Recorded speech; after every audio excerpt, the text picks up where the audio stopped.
It was such an honor to listen to Dr. Bedi, as candid as ever. We earlier had a session with women in administration and police officers. We had 6 women with us today. And I have to say that Dr. Bedi has played a pivotal role in making that panel possible by inspiring women back in the 70s as being one of the first women to join the Indian police services in India. But moving on to our next session, as they said, we have some very special panelists with us. I have with me Dr. Anshu Gupta. She's MD of Sarvodaya Healthcare and MD of the Sarvodaya Foundation. I also have with me Madan Mohit Bhardwaj. He's the founder of She Wings. And of course, we have with us Ritu Rani. She's the former captain of the Indian hockey team. Let me begin this conversation with Ritu, if I can. Ritu, we of course want to understand from you. This is a session on women empowerment. आपके role models कौन रहे हैं life में? Were there any positive male role models? कोई आपकी life में आपके father या भाई कोई ऐसे male role models भी रहे हैं आपके? बिल्कुल मैम, एक्चुअली मेरा ब्रदर भी हॉकी प्लेयर है और उसी ने ही मुझे हॉकी के लिए इंस्पायर किया. मतलब मेरा तो कोई इंटरेस्ट नहीं था स्पोर्ट्स में, बट उसका बहुत इंटरेस्ट था. उसने मुझे बोला कि तुम भी हॉकी खेलो. वो मुझे साथ में हॉकी खेलने के लिए लेके गया और तब मैं 4th क्लास में थी जब मैंने हॉकी खेलना शुरू किया और तब से लेके अब तक हॉकी खेल रही हूँ और मैंने इंटरनेशनल लेवल पे बहुत कुछ अचीव किया है. और मेरा ब्रदर नेशनल प्लेयर रहा है. वो हमेशा मुझे कहता है कि आप मतलब मैं वहाँ तक पहुँच गई, मेरा कोई इंटरेस्ट भी नहीं था स्पोर्ट्स में और वो उस लेवल तक नहीं पहुँच पाया. तो मैं यही कहूँगी कि उसके अलावा जो हमारे सीनियर प्लेयर हैं, सुरिंदर कौर, वो फॉर्मर कैप्टन हैं, वो भी इंडियन वुमेन हॉकी टीम के, वो मेरे रोल मॉडल वो भी रहे हैं क्योंकि वो बहुत ही अच्छे प्लेयर थे अपने टाइम के और अभी वो हमारे हरियाणा पुलिस में DSP हैं. तो मैं उन सबका थैंक्स करना चाहूँगी और धन्यवाद करना चाहूँगी कि मुझे इस लेवल तक उन्होंने पहुँचाया. That's a lovely thought, Ritu ji. But at the same time, Ritu, as a female, एक महिला होने के नाते हॉकी जैसे स्पोर्ट में आगे बढ़ना कितना मुश्किल था? हॉकी में वैसे तो एक टीम गेम है, बहुत ही मुश्किल होता है टीम गेम में आपको उस लेवल तक पहुंचना. वो हमें वो फैसिलिटीज़ भी नहीं मिलती हैं जिसकी हमें ज़रूरत होती है. जैसे हम जब ग्रास रूट से हम लोग खेलते हैं तो उस टाइम हमारे पास वो फैसिलिटीज़ नहीं होती जो हमें इंडियन टीम में जाके मिलती हैं. तो मुझे ऐसा लगता है कि जब भी जो हमारे अभी आज की जनरेशन है उसको ग्रास रूट से अगर हम वहाँ तक लेके जाएँ, उनको अच्छी फैसिलिटीज़ वहाँ पे ही मिलें तो इंडियन टीम को हम और भी अच्छे प्लेयर्स दे सकते हैं. क्योंकि आधी से ज़्यादा चीज़ें हम इंडियन टीम में जाके सीखते हैं. मतलब जो चीज़ें हमें बेसिक से ही सीखनी चाहिए वो हम वहाँ जाके सीखते हैं.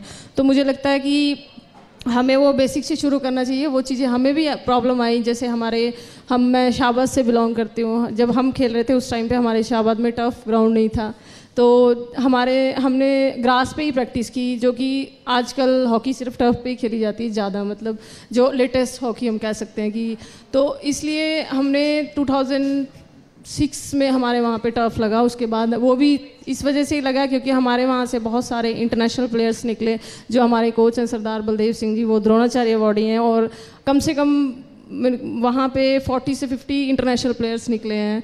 और सारे ही कैप्टन जैसे सुरिंदर कौर थे, जसजीत कौर थे और रानी रामपाल है अभी जो, और संदीप सिंह है जो हमारे स्पोर्ट्स मिनिस्टर हैं हरियाणा से. तो हम लोग सब शाहबाद से ही बिलोंग करते हैं.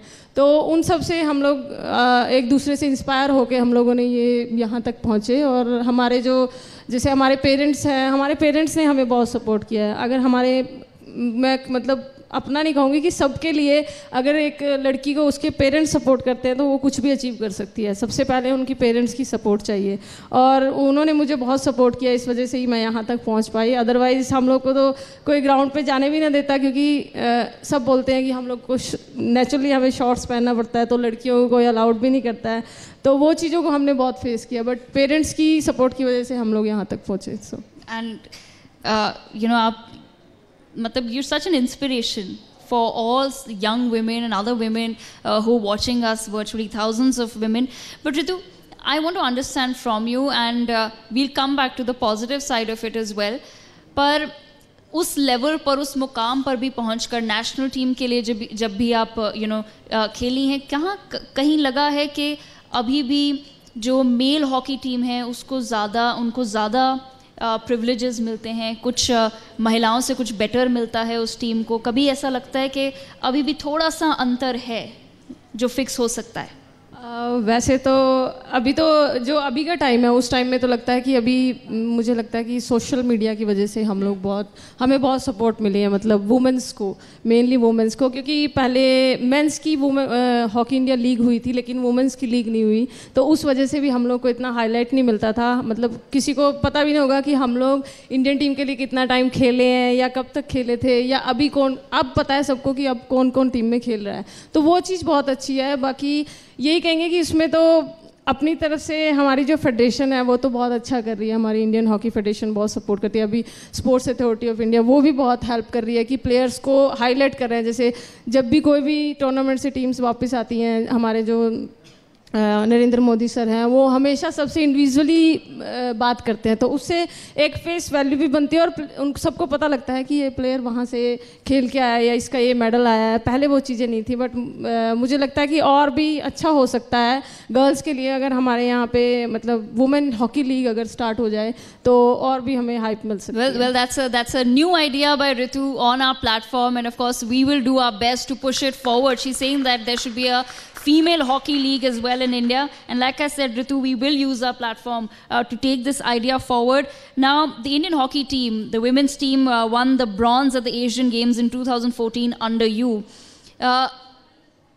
How happy do you feel? कितनी खुशी होती है ये देख के कि अब एक इंटरेस्ट जनरेट हो रहा है, ना कि दूसरे स्पोर्ट्स में बट विमेंस टीम्स में भी जो महिलाएं जाके खेलती हैं वो गेम्स भी लोगों को देखनी है, चाहे क्रिकेट हो, हॉकी हो, टेनिस हो, बैडमिंटन हो, हम सब आप अपने घरों में बैठकर देख रहे हैं कि हाँ हमारी महिलाएं खेल रही हैं आज।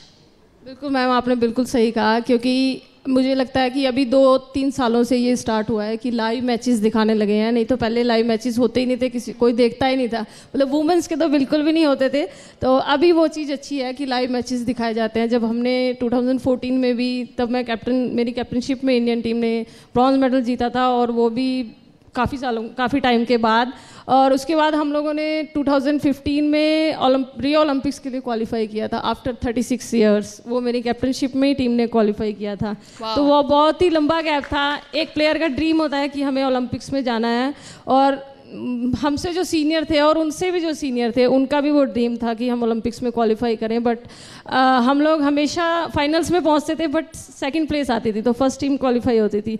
लेकिन 2015 में हम लोगों ने फाइनली वो अचीव किया और हम लोग रियो ओलंपिक्स के लिए क्वालिफाई हुए आफ्टर 36 ईयर्स, मतलब वो मोमेंट हमें कभी भूलती ही नहीं है।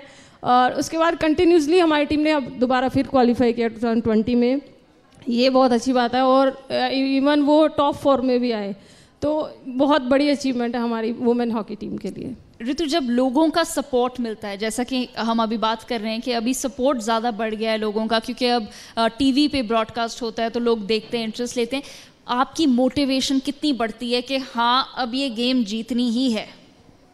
बिल्कुल, जब पहले भी नहीं होता था, फिर भी हमें जब नेशनल एंथम हमारा बजता है तो नेचुरली हमें वो अपने आप अंदर से ही आता है कि हमें अपने देश के लिए कुछ करना है, हम इतनी दूर आए हैं, और लिटरली ये चीज़ फील होती है कि आप मतलब जो हम लोग टैक्स पे करते हैं नेचुरली, और भी जो भी हम पे करते हैं वो सब पूरा सबके ऊपर खर्च किया जाता है, इवन वो हमारे ऊपर भी खर्च किया जाता है सरकार की तरफ से, और भी फंड्स होते हैं, वो सब जो हमारे ऊपर लगाते हैं, वो हमें फील होता है कि हम इतनी दूर गए, अगर हम मेडल लेके नहीं जाएंगे तो वो सब वेस्ट है। एक प्लेयर पे कम से कम कितने लाखों का खर्चा होता है, हमारी तो वैसी टीम गेम है, हम लोग इतने 22-23 मेंबर्स जाते हैं, तो हमारे ऊपर इतना खर्चा होता है कि हमें खुद को फील होता है कि हमें मेडल लेके ही जाना है, हमें वो वेस्ट नहीं करना है जो हमें अपॉर्चुनिटी मिली है। Well, Ritu, of course, we're very, very proud of you. And I'll come back to you, but moving on to our next achiever today, Anshu Gupta ji, who's also with us.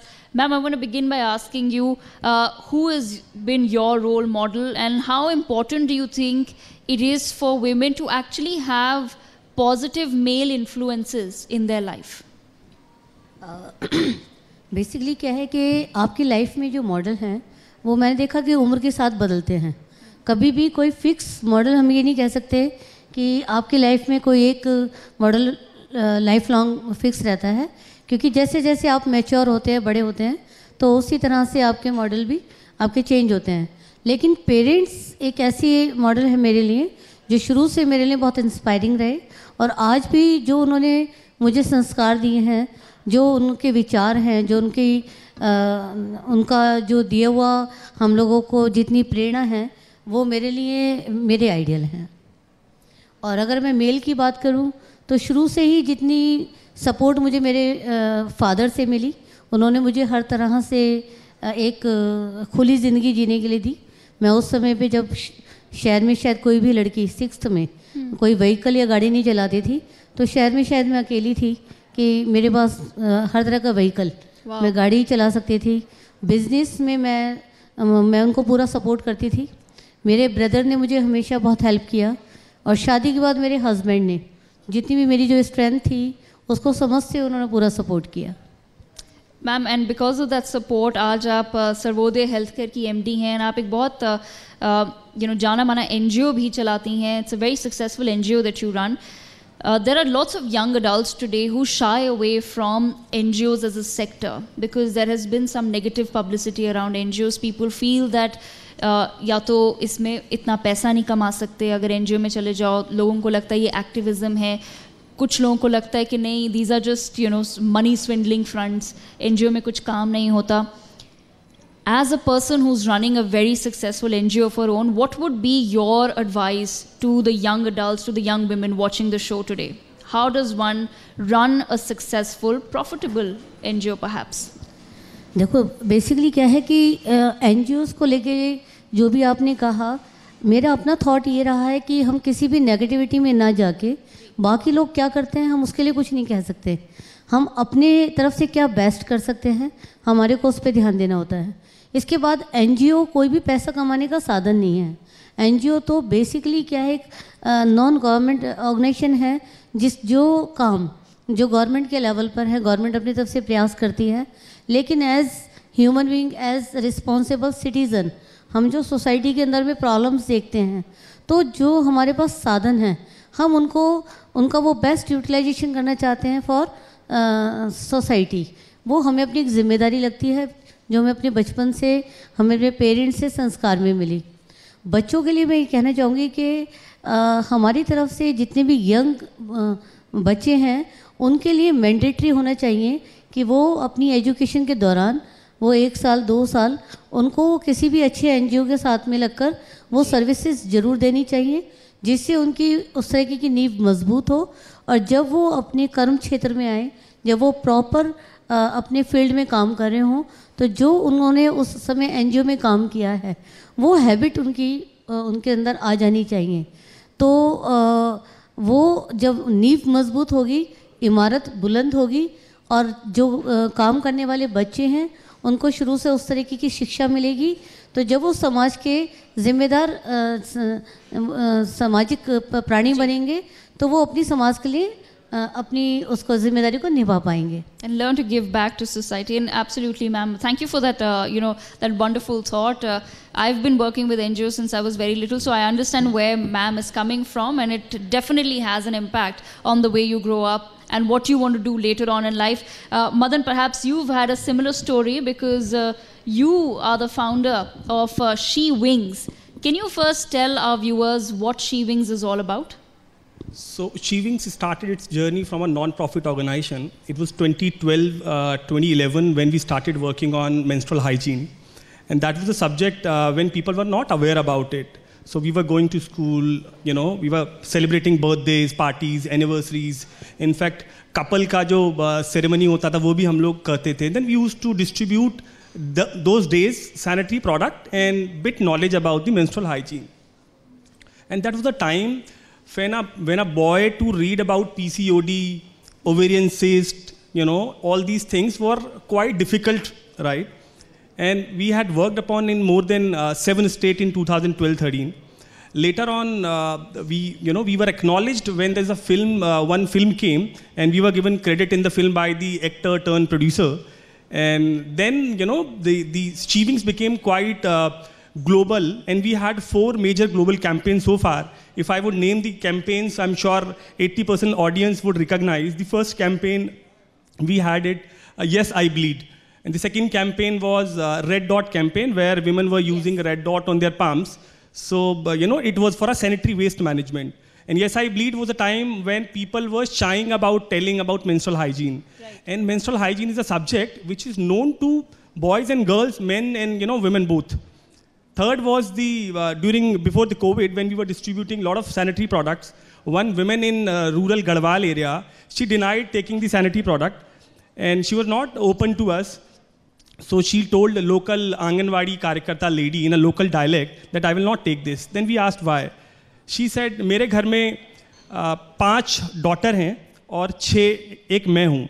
हमारे यहाँ पर केवल 3 undergarments हैं, जिसको cycle होता है undergarments the same lady wears. So imagine the kind of situation we were in 2014-15, that there were not proper undies, right? And where do you fit these sanitary product? Right. Fourth we had is, then we started this donate the undergarments campaign, and in a lot of areas in Jharkhand and Chhattisgarh, women were not having undergarments to wear. How can they protect themselves from a menstrual hygiene? The fourth major campaign we had it around the breastfeeding, because breastfeeding is an issue with the upper class of society. It's not with the rural areas for the working mothers. And I am truly amazed to see the kind of network ITV network has built up. ITV Foundation especially, I've been following it on social media platform. So I congratulate its chairperson also, entire management also, that this is the only platform where things do not run from a studio or a TV channel. These people are working on ground. So, not raising a question, but to help out a needy people in real is a big task. Madan, whatever you've said, of course, is extremely relevant, and we congratulate you on this endeavor. It's very, very important. How did this idea, which I'm sure seems very radical to the people watching, how did this occur to you? Okay, ye karna hai, that this is the sector that we need to go into. This is the sector that needs to be spoken about, that genuinely needs hands on ground rather than just doing, online campaigns. We need people to go on ground, educate women and men about women's health issues, about menstrual health, and so much more. How did this idea come up? In 2011, I was an investigative journalist having defamation cases of more than 100 crore.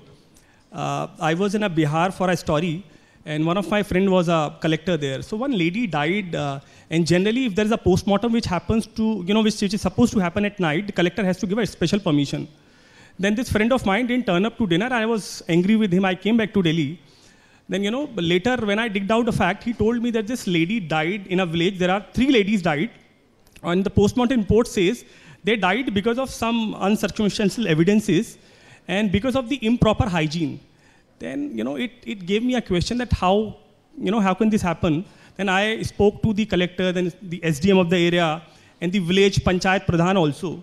So the fact was, entire village, 80% of the women were using old blouse, which has got hooks, and hooks were made of iron, right? Because of iron, they got septic. Imagine the old iron, and they were using it. So this was a subject I thought we are talking about highways, metro, flyovers, whereas some part of the country, people had made a perception that you build the infrastructure, you build a highway, you build up a metro, you build up a flyovers. It is not, progress. Progress is when there is a basic need. So menstrual hygiene is a basic need. Then we started working upon it. From basic hygiene, menstrual hygiene, to now we have moved to, I would say prenatal and postnatal pregnancy, child care, the knowledge. We have been told in families, in fact, when as a couple we plan a baby. So when there's a baby, it is generally to be considered that planning a baby, delivering a baby, then taking care of a baby is a female-centric affair.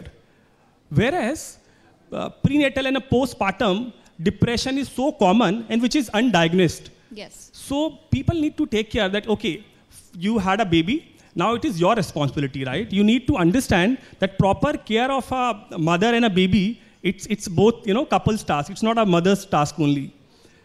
Relatively, in India, women healthcare is the most, I would say, ignored sector. And when it's come to international ranking, we have slipped down from 112 to 140. Despite of a lot of work is being done by a lot of people in the country. In fact, our government is doing so much of good work. I would say, when it comes to women health, in my house, in most of the families, in North India especially, we say माओं को कभी माएँ कभी बीमार नहीं पड़ती. Yeah. So there is a saying, माएँ कभी बीमार नहीं पड़ती. Imagine a single day when your mother is feeling unwell, she could have ever said, आज मैं खाना पैक नहीं कर पाऊंगी. I could not take care of my baby. Our house falls apart. Right? I promise you. So imagine a day, the mother, she can, she don't have that, I mean, उसका हक ही नहीं है बीमार होने का. Similarly, she take care of the entire family, but there are very few members who understand there is a need. Yes. Right? There is a need when she need to have a better diet, right? Even if you are a new couple, I'm sure there are a lot of new couples sitting in the audience. I mean, give a time, give a day time to your better half. Absolutely. To have her own time and, just, do a babysitting for some period. Yes. And she might feel pampered, she might feel good, because there is a lot of mental stress attached to, female's body also. Yes. And hopefully the viewers who are watching, will have access to the resources that you've put out. But I want to, you've mentioned something very interesting, कि माँओं को कहा जाता है कि उन्हें बीमार पड़ने का हक नहीं है. Ritu, on that note, I just want to understand from you, of course, आप हॉकी प्लेयर हैं, आप टीम की कैप्टन रही हैं, आपके कैप्टनशिप में हमने मेडल्स जीते हैं, पर at the same time you have a family as well. कभी कभी चुभता है कि सिर्फ मेल हॉकी प्लेयर्स को पूछा जाता है अबाउट द गेम, एंड जब भी कोई महिला आके बैठती है तो उनसे ये सवाल तो पूछा ही जाता है, जी आप बैलेंस कैसे स्ट्राइक करती हैं बिटवीन फैमिली एंड गेम, कि मेल प्लेयर्स को क्यों नहीं पूछा जाता ये क्वेश्चन? कभी सोचा है आपने? बिल्कुल, आपने बिल्कुल सही कहा. एक्चुअली जैसे सर ने कहा कि एक लेडी प्रेग्नेंट होती है, सेम हमारे लिए भी वही है. हम जब शादी करते हैं उसके बाद ही हमें मतलब अलाउड नहीं होता, मतलब अलाउड भी नहीं कह सकते कि किया जाता कि इसकी मैरिज हो गई है, ये नहीं खेल सकती. तो ऐसी चीज़ हमें हमेशा देखने को मिली है, सुनने को मिली है. हमारे जो प्लेयर्स हैं वो मैरिज के बाद कोई भी नहीं खेला. लेकिन जब मेरी भी मैरिज हुई, मैंने भी इंडियन टीम से रिटायरमेंट लिया था.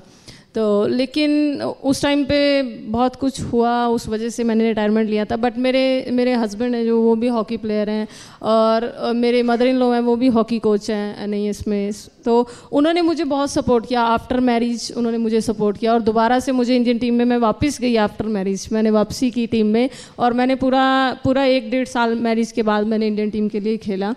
और मेरी बेटी भी है अभी 3.5 साल की, और उसको भी मतलब यही है कि उसको भी हॉकी प्लेयर ही बनाऊं. और हमारी तरफ से पूरी सपोर्ट उसको भी रहेगी, क्योंकि जैसे हमारे पेरेंट्स ने हमें सपोर्ट किया वैसे हम अपनी बेटी को भी सपोर्ट करेंगे, ताकि मैं ये चाहती हूँ कि वो भी ओलंपिक्स में पार्टिसिपेट करे as a player. What a wonderful thought.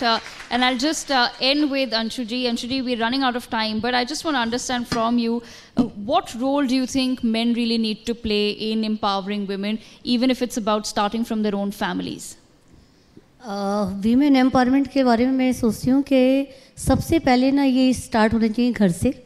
घर से जब स्त्री को सम्मान मिलता है, घर में जो पुरुष हैं, फादर हैं, ब्रदर हैं, शुरू से वो लेडीज़ का सम्मान का अधिकार होता है. इसके अलावा अगर हम देखें तो पीछे बहुत समय से एजुकेशन के स्तर पर देखें तो अब वाले हालात नहीं हैं. अगर हम लड़कियों को पूर्ण रूप से शिक्षित करते हैं, उनको सक्षम बनाते हैं, साथ में उनको हम इंडिपेंडेंट बनाते हैं, तो जो सबसे बड़ा एक क्वेश्चन मेरे दिमाग में हमेशा रहता है कि मेरे को वीमेन एम्पावरमेंट के अंदर जो ये क्वेश्चन बार बार आता है, सिर्फ एक ही बात रहती है कि हमें एक ऐसी मुहिम स्टार्ट करनी चाहिए अपने घर से, अपने पेरेंटिंग लेवल से, कि जैसे आपने बोला कि हॉकी के लिए, ऐसे ही सब बच्चों को हम सशक्त बनाएं अपने सेल्फ डिफेंस के लिए. क्योंकि लड़कियों के लिए सबसे बड़ी प्रॉब्लम क्या है, आज की डेट में कोई डिफरेंस नहीं है लड़कियों में. सिर्फ जो माँ है उसको प्यार होता है लड़के से भी उतना ही लड़कियों से भी, लेकिन वो सिर्फ डरती है बच्चे की फिज़िकली जो उसकी बायोलॉजिकल जो उसकी वो है वल्नरेबिलिटी है उसको ख़त्म करने का. तो अगर हमने लड़कियों को उस तरह से सक्षम बनाना चालू करा तो वीमेन एम्पावरमेंट का बहुत बड़ा क्वेश्चन ख़त्म होता है. इसके अलावा हमारी संस्था बहुत सारे इस तरीके के काम कर रही है. हमने विलेजेस में लेडीज़ के लिए हमने उनके लिए कुछ इस तरह के उद्योग लगाए हैं जैसे हमारी जो फाउंडेशन है देवाश्रय एनिमल हॉस्पिटल, हमने काऊ डंग पर काम करना स्टार्ट किया है। तो उससे हम काऊ डंग प्रोडक्ट्स बना रहे हैं, और जो लेडीज़ डिपेंडेंट हैं मनी वाइज, जब उनको हम कमाने की ताकत देते हैं तो अब उनको उस तरह से भी एम्पावर कर रहे हैं। उस तरफ हमारी एक बहुत बड़ी कोशिश है। Wow, ma'am. Yes, Fascinating. And, wonderful to have Ritu Rani, Anshu Gupta and Madan Mohit Bhardwaj with us today at the We Women Want Shakti Awards and Conclave. Of course, each of them doing something wonderful for women in their own fields.